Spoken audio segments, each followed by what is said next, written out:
नमस्कार, कहानी सागर में आपका हार्दिक स्वागत है। आज सुनिए ओ हेनरी की लिखी कहानी माजई का उपहार। $1 और 87 सेंट, बस इनमें से भी 60 सेंट के पेनी जो कभी किराने वाले, कभी सब्जी वाले तो कभी दूध वाले के साथ बड़ी होशियारी बरतकर बचाए गए थे, जिनसे सौदा करने में कंजूस होने का मूक आरोप सहते सहते शर्म से गाल लाल हो जाते थे। दैला ने 3 बार गिना, $1 और 87 सेंट, और दूसरे ही दिन था क्रिसमस। ऐसी परिस्थिति में अपने गंदे छोटे से पलंग पर गिरकर सुबकने के अलावा और चारा ही क्या था, तो दैला ने वही किया। इससे इस बात की पुष्टि होती है कि जिंदगी आहों, उसासों और मुस्कानों का नाम है, जिसमें उसासों की प्रधानता है। आइए, जब तक यह गृहिणी दुख की एक सीमा से दूसरी में जा रही है, हम उसके मकान पर एक नजर डाल लें। $8 प्रति सप्ताह का सजा हुआ फ्लैट, जिसका वर्णन तो क्या किया जाए। इतना ही कहना काफी होगा कि कम आमदनी वाले लोग ऐसे ही मकान ढूंढा करते हैं। नीचे दरवाजे पर एक लेटर बॉक्स, जिसमें कभी कोई पत्र नहीं आता, और एक बिजली का बटन, जिसे दबाकर कोई भी घंटी की आवाज नहीं निकाल सकता। उसी के बराबर लगी हुई एक तख्ती पर लिखा है मी जेम्स दिलिंघम यंग। दिलिंघम शब्द उस समय जोड़ा गया था जब पहले कभी उनके पास समृद्धि हुआ करती थी, और जब उन्हें हर हफ्ते $30 मिला करते थे। अब जब आमदनी घटकर $20 हो गई है, दिलिंघम के अक्षर धुंधले से दिखाई देते हैं, जैसे कि वे अपने प्रथम अक्षर अद्दी में ही सिकुड़कर मिल जाने की आकांक्षा रखते हों। जब कभी भी मी जेम्स दिलिंघम यंग घर लौटते और ऊपर अपने फ्लैट में पहुंचते, उन्हें जिम नाम से पुकारा जाता। श्रीमती जेम्स दिलिंघम यंग, जिनसे हम दैला के नाम से परिचित हो चुके हैं, उन्हें आलिंगन में कस लेती। दैला ने रोना बंद किया और पाउडर लगाने का कपड़ा अपने गालों पर फिराने लगी। वह खिड़की के पास खड़ी हो गई और मकान के पिछवाड़े अहाते में घूमती हुई सफेद बिल्ली को यूं ही देखती रही। कल क्रिसमस का दिन है और उसके पास केवल $1 और 87 सेंट हैं, जिनसे वह जिम के लिए उपहार खरीद सके। कितने महीनों से वह एक एक पैनी करके पैसे बचा रही है, और उसका यह नतीजा।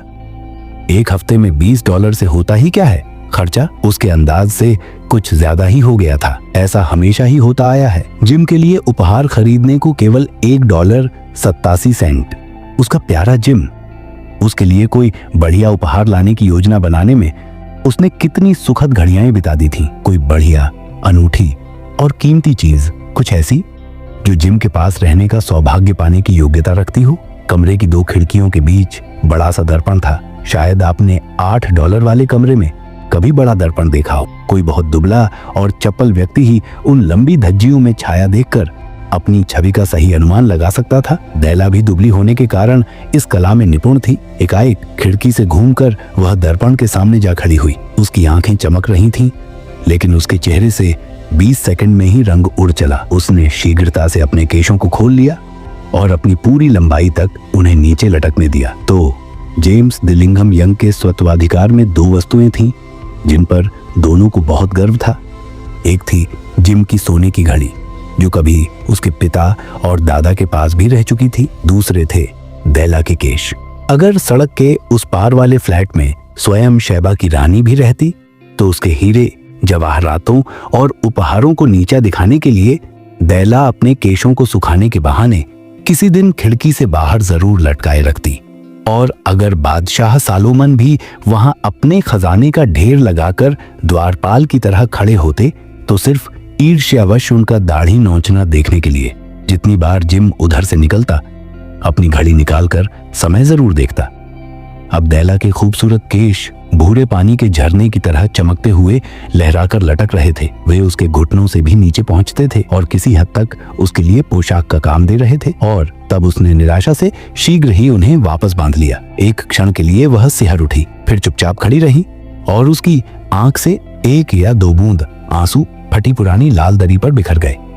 उसने अपना पुराना लाल जैकेट पहना और उसी रंग का हैट लगाया। अपनी स्कर्ट को एक घुमाव देकर आंखों में अभी तक वही तेज चमक लिए वह शीघ्रता से दरवाजे से बाहर निकली और सीढ़ियां उतरकर बाहर सड़क पर आ गई। जहां वह पहुंची, वहां लिखा था मैडम सोफ्रोनी, सभी प्रकार के केश प्रसाधनों की विक्रेता। दैला लपककर एक मंजिल जीना चढ़ गई और हाँपते हुए अपने आप को संभालने लगी। दुकान मालकिन एक बहुत गोरी और मोटी महिला थी। दैला ने पूछा, क्या आप मेरे बाल खरीद सकती हैं? महिला ने कहा, क्यों नहीं, यही तो हमारा धंधा है। जरा अपना हैट हटाकर मुझे आपके बालों पर एक नजर डालने दीजिए। दैला ने हैट हटाया तो भूरे केशों का झरना उमड़ पड़ा। अपने अभ्यस्त हाथों में केश राशि को उठाते हुए महिला बोली, $20। ठीक है, जल्दी कीजिए, दैला बोली। और इसके बाद अगले 2 घंटे तो मानो सुनहरे पंखों पर उड़ गए। इस दरमियान वह जिम के लिए उपहार खोजती हुई दुकान दुकान छान रही थी। आखिरकार उसे एक चीज मिल ही गई, एक ऐसी चीज जो सिर्फ जिम के लिए ही बनी थी और किसी के लिए नहीं। उसके समान और कोई चीज कहीं किसी दुकान में नहीं दिखी थी। वह चीज थी एक साफ और सादी प्लैटिनम की बनी हुई जेबी चेन, जिसकी वास्तविक कीमत बाहरी तामझाम में न होकर उसकी धातु में थी, जैसी कि हर अच्छी चीज की होती है। वह जिम की घड़ी के योग्य थी।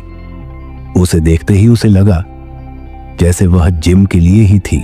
उफ, पर मैं क्या करती? $1.87 में मैं कर भी क्या सकती थी? 7 बजे तक कॉफी बन चुकी थी और मांस के टुकड़े तलने के लिए स्टोव पर कढ़ाई गर्म हो चुकी थी। जिम को कभी देरी नहीं होती। दैला अपने हाथ में उस चेन को समेटकर मेज के एक कोने पर दरवाजे के पास बैठ गई, जिसमें होकर जिम रोज अंदर आता था। तभी उसने नीचे सीढ़ियों पर उसकी पदचाप सुनी और एक क्षण के लिए उसके चेहरे का रंग उड़ गया। रोजमर्रा की साधारण बातों के लिए भगवान से प्रार्थना करना उसकी आदत थी और तभी उसके होंठों से निकला, भगवान, उसे ऐसी मति देना कि वह अब भी मुझे सुंदर समझे। दरवाजा खुला और जिम ने अंदर आकर उसे बंद कर दिया। वह दुबला और गंभीर दिख रहा था। बेचारा अभी सिर्फ 22 ही वर्ष का था। ऊपर से यह गृहस्थी का बोझ। उसे नए ओवरकोट की जरूरत थी और उसके पास दस्ताने भी नहीं थे। दरवाजे के भीतर आकर जिम थम गया, बिल्कुल वैसे ही जैसे बटेर की खुशबू पाकर शिकारी कुत्ता निश्चल हो जाता है। उसकी दृष्टि दैला पर टिकी थी और उसमें एक ऐसी व्यंजना थी जो उससे पढ़ी नहीं जा रही थी और इस कारण वह एकदम से डर गई। वह अभिव्यंजना न क्रोध की थी, न आश्चर्य की, न अस्वीकृति की, न आतंक की। न ही वह ऐसी कोई अनुभूति थी जिसे सहन करने के लिए दैला तैयार हो चुकी थी। अपने चेहरे पर वह विशेष भाव लिए वह दैला की ओर सहज घूरता रहा। दैला छटपटाकर मेज से उतरी और उसके पास गई। रुआंसी होकर कहने लगी, मेरे प्यारे जिम, मेरी तरफ इस तरह मत देखो। मुझे अपने बाल बेच देने पड़े क्योंकि तुम्हें उपहार दिए बिना मैं यह क्रिसमस काट नहीं सकती थी। बालों का क्या, यह तो घर की खेती है, फिर उगाएंगे।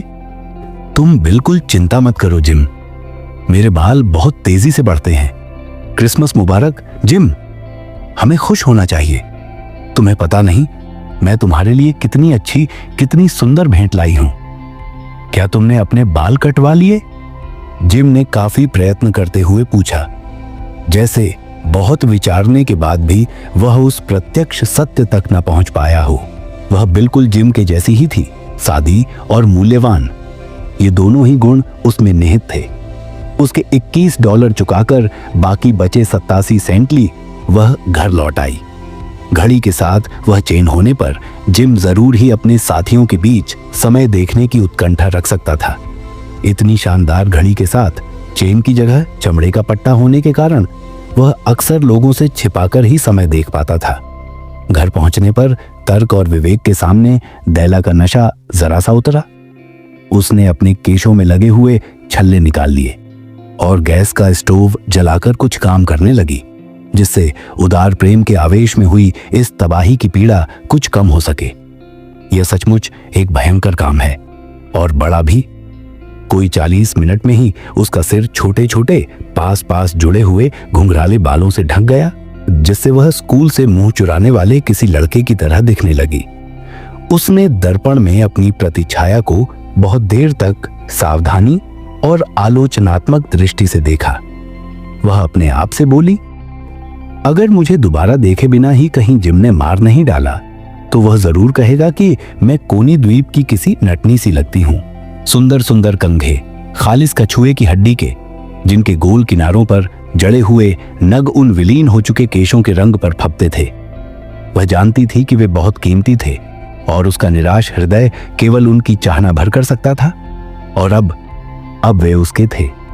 किंतु वे घुंघराले बाल जो उनसे सजने की आकांक्षा रखते थे अब जा चुके थे। दैला ने उन कंघों को छाती से चिपका लिया और धीरे से अपनी डबडबाई आंखों को ऊपर उठाकर मुस्कुराते हुए बोली, जिम, मेरे बाल बहुत जल्दी बढ़ते हैं। जिम ने अभी तक उसके उपहार को देखा नहीं था। उसने उत्सुकता से अपनी खुली हथेली पर रखकर उसे जिम के सामने बढ़ा दिया। उस अमूल्य जड़ धातु में जैसे उसकी उज्ज्वलता और उत्कट चेतना चमक रही थी। बढ़िया है कि नहीं जिम? मैंने इसके लिए सारा शहर छान मारा। अब तुम दिन में 100 बार घड़ी देखा करोगे। जरा अपनी घड़ी तो देना, देखूं तो यह उस पर कैसी लगती है। किंतु घड़ी निकाल कर देने के बजाय जिम बिस्तर पर लुढ़क गया और दोनों हाथों पर सिर को टिकाकर मुस्कुराने लगा। जिम बोला, दैला, इन क्रिसमस उपहारों को अभी अलग रख दो। अभी ये हमारे काम आने के लिए कुछ ज्यादा ही अच्छे हैं। तुम्हारे कंघे खरीदने के लिए पैसों का इंतजाम करने की खातिर मैंने घड़ी बेच दी है। अब तुम अगर पकौड़ियां बनाओ तो कैसा रहे। आप सुन रहे थे ओ हेनरी की लिखी कहानी माजाई का उपहार।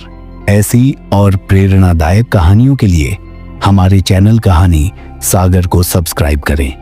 धन्यवाद।